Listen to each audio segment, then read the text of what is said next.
3 years with no summers. What happens to a farmer if you don't have summer? Okay, your crop, everything's bad. And, okay, so finally, you know, it's a very, very difficult time. Financially, they're struggling. And you get Joseph Smith Sr. now wanting to quit Vermont, meaning he now wants to leave from Vermont, but where should he go? And we're going to find it isn't Joseph Smith Sr. alone that wants to quit Vermont. 60,000 people move out of Vermont, and your year is 1816. And you're going, well, where are all these people going? And the answer is they're going west. Now, when we think west, in Utah, I think California. If I'm thinking better, I think Hawaii. And I go, yeah, I'm going west. Go west, young man, go west.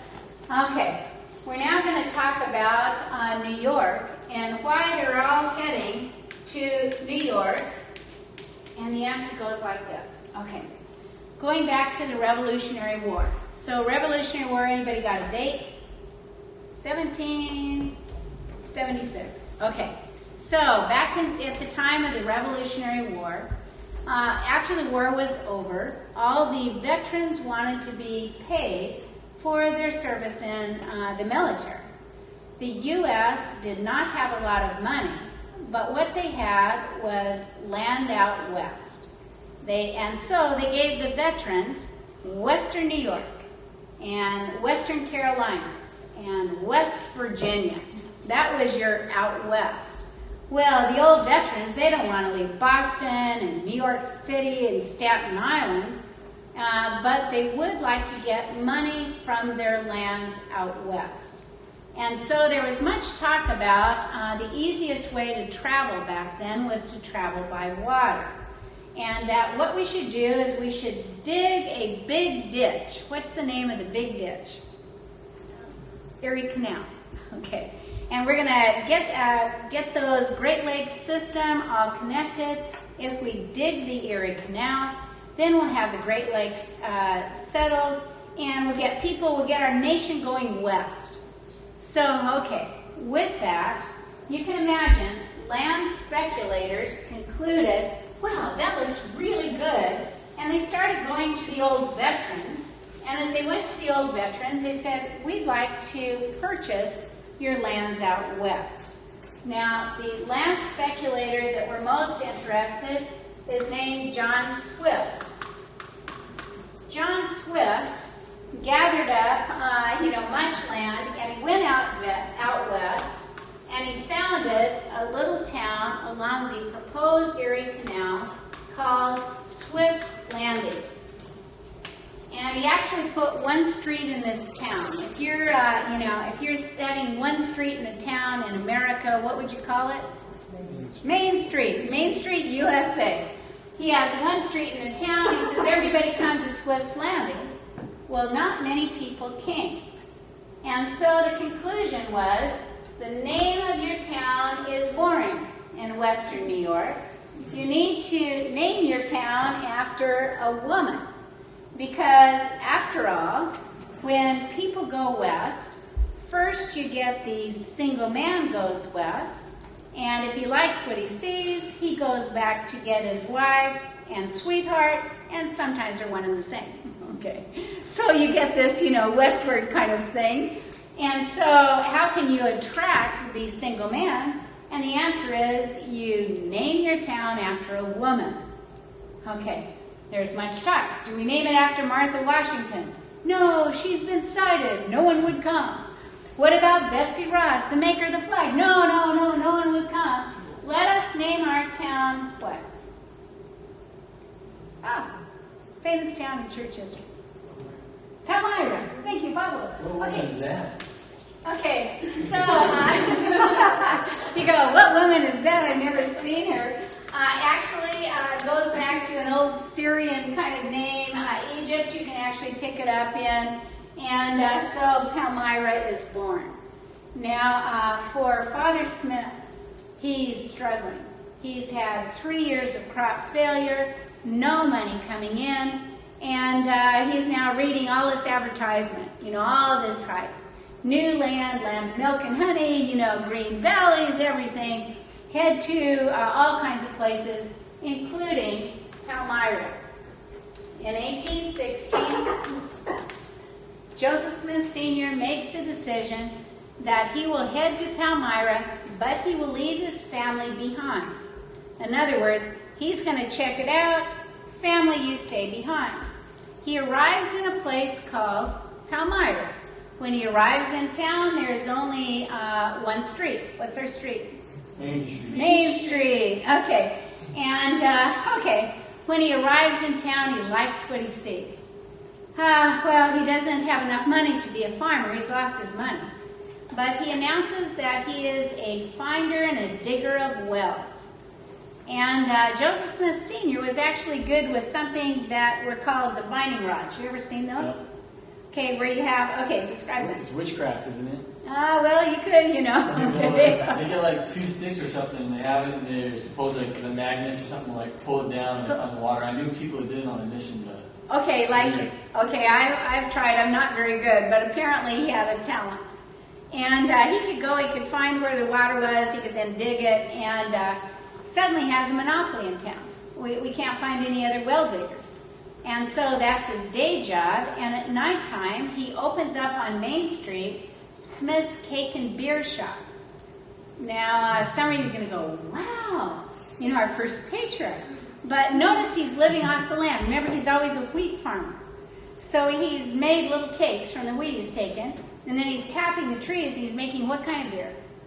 Maple syrup beer. Yeah, maple syrup kind of beer, root beer kind of thing. And it's like he has the, Foster Freeze, it's kind of like your hangout place at night. Huh. And suddenly, for the first time, he's got money in his pockets. And he's going, maybe I could get a farm. I could stop being a renter. And so his conclusion is, I don't want to leave Palmyra, but I want my family here. And so he has enough money that he hires a man named Caleb Howard. And Caleb Howard actually becomes the first bad man in Joseph's life.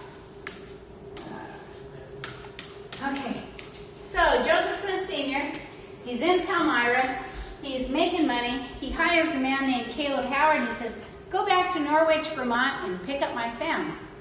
Well, he gets back to Norwich, Vermont. He's got 2 wagons that are both Joseph Smith Sr. They're hooked together like a 2-rig truck.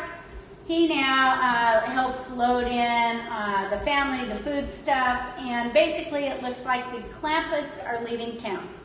You've got all this stuff, it's all the chairs, everything they've got, and they're there on the wagon, and suddenly Joseph starts to jump onto one of the wagons, and he says no. And so what you get is you get the family leaving Norwich, Vermont, and you get young Joseph walking behind. And at one point, his older brothers, Alvin and Hiram, say, hey, he can take our seat. We'll walk. And Caleb Howard actually whips the 2 older brothers. What? I don't know. I think he's a jerk. Wait, did Joseph Smith never hadn't started telling me about his visions or nothing? Well, no, so none of that. There's no visions for Joseph yet. And at one point, Joseph will catch up to the wagon. He'll get on the back of the wagon, and Caleb will stop it and he'll whip Joseph again. And so what you get is, here's the family going, and here's Joseph. Well, what about his leg? Was he like tripping? I don't know. How's he walking? Okay. Life has got to be tough. And, I think we'd all look and we'd say, come on, Mom, rise up, build that guy. But it's a different era. The women kind of pretty much holding back. Well, okay, so here's Joseph walking behind. Finally, when the wagons get to a place called Utica, New York, Joseph's not caught up. And the family goes into like a kind of they call it a tavern, but it's kind of like a restaurant, hotel, all in one. And they're having some refreshments, and suddenly Alvin, the brother, looks outside and he sees that Caleb Howard, along with 2 young hitchhiking kind of girls that are going west, because all the men are gone west, they're starting to steal the wagon. And Caleb yells to his mother. Well, his mother literally takes a chapter in her book about Joseph to describe how magnificent she is on this occasion. Okay, she's out there, she's pushing him, she's pushing the girls, she's, got the horses, she's got the reins, she's the wagon, she's everywhere. And Lucy actually wins. Well, okay, so the kids come out. How old is Alvin? Alvin, by this point, 18, 16, he's a teenager. He's like 15, 16 years old. So not big enough to go beat up Caleb, though. Probably not big enough to beat up the man, but apparently Lucy was successful. Yeah. So everybody gets in the wagon. In the meantime, the tavern keeper, he wants to be paid for what they've eaten, but Lucy has given all her money to Caleb Howard. She has no money. And so she takes out the pearl eardrop earrings out of Sophronia's ears. She gives it to the innkeeper, and suddenly she's got the reins. Now, a woman back then, you may see her, a little carriage going to church with a parasol and gloves. But you're not going to see her on these, taking the two-rig kind of wagons. And it's not like there's a lot of signs that say this way to Palmyra. Anyway, okay, she now heads out and she makes a horrible mistake. What's the mistake? She forgets something. She forgets about young Joseph. Have you ever been left in a 7-Eleven, Walmart, and suddenly the family's driving off in the van? You're like, what? Okay, she forgets about young Joseph. Well, it's interesting. Lucy, in her writings, never describes her mistake. And actually, that's how I keep my journal, too. I'm pretty impressed, but Joseph does write about his mom's mistake. It's funny. He says he's walking behind the wagons. Suddenly, a wagon passes him. A man in the wagon knocks him to the ground. He gets up. He starts wandering. And as he wanders, pretty soon he's lost. And he said he fell down. And then he said, I began to wallow in my blood. Where's all the blood coming from? Slave. So once again, it's open. And Joseph then said, I gave myself up for dead. You know how you can move it, and then there's no adrenaline, nothing's going for you, and Joseph says, wow, family's gone, I'm here, I'm wallowing in my blood, no one's here to help, I gave myself up for dead. And then he writes, a stranger came by, picked me up, and carried me to Palmyra. Okay. How do you get Joseph Smith? Notice parallels, Joseph of Egypt. How do you get Joseph Smith to his land of destiny?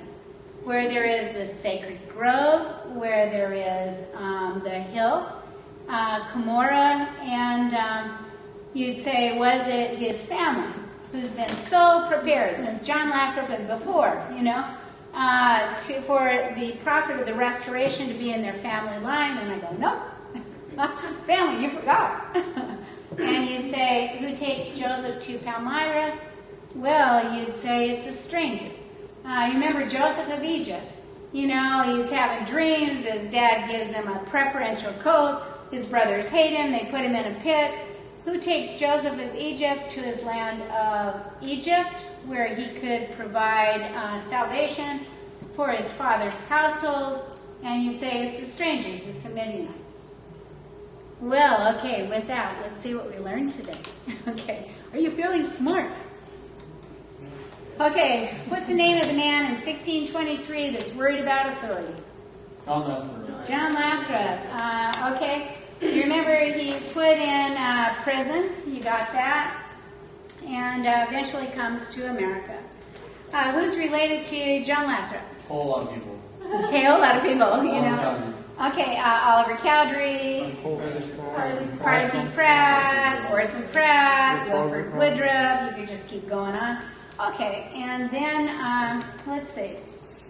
Okay, which one of those related to John Lathrop was told in a blessing, you're going to be in the quorum of the 12 in the first presence? Joseph Fielding Smith. Okay. So then we began to look at gifts of the Spirit. Which of Joseph's grandfather knew that someone would change religious thinking? Aziel Smith, hard name to say. Who was the man that saw a pillar of light and heard his name? Solomon. Who is the person that dreamed dreams, got interpretation of dreams, saw trees and all of that? Lucy. Who had 7 kind of interpretive dreams? Joseph Senior. Good. Okay, for Joseph and Lucy, he first met her when she had what job? She's like a clerk in a store. Can I help you? Well, sure. Let's get married. Okay. So, so clerk. And so then Joseph Smith Sr., he appears very well. Well, he's actually pretty well to do at first. How many acres of farm do we have in Tunbridge? 100 acres. Good. And then he gets some kind of shenanigans. What do they want to sell in China? Ginseng. Okay, like ginseng root. Ginseng. Okay. And total disaster for him. Once he has 3 kids, can you name his 3 children? Oldest? Alvin, Hiram. Oh, you're doing good. Okay, Sophronia. Suddenly, there are 3 kids, no money. Where do they move? Sharon. Okay, Sharon, Vermont, to live near Solomon Mack. And you get Joseph Smith Sr., a renter. Okay, what's the name of the bad guy in Joseph's life? Caleb Howard. How'd you do today? Good. Okay. Next time we meet is going to be Joseph Smith, first vision, all the leading up to it. Tell me, will you get new details even if you've been missionaries? Yes. Okay, absolutely. Okay, so we're going to learn about Joseph Smith's first vision. If you want to bring scriptures, that'd be wonderful next time. And we'll also do Joseph Smith gets a best boyhood friend named Orrin Porter Rockwell. And we'll talk about what do we know about his follies of youth. And actually we do know about some, and they're always Orrin Porter Rockwell and Joseph. If you can have fun friends. So we'll see you. When's the next time we meet? Monday. Monday. Great. See you on Monday.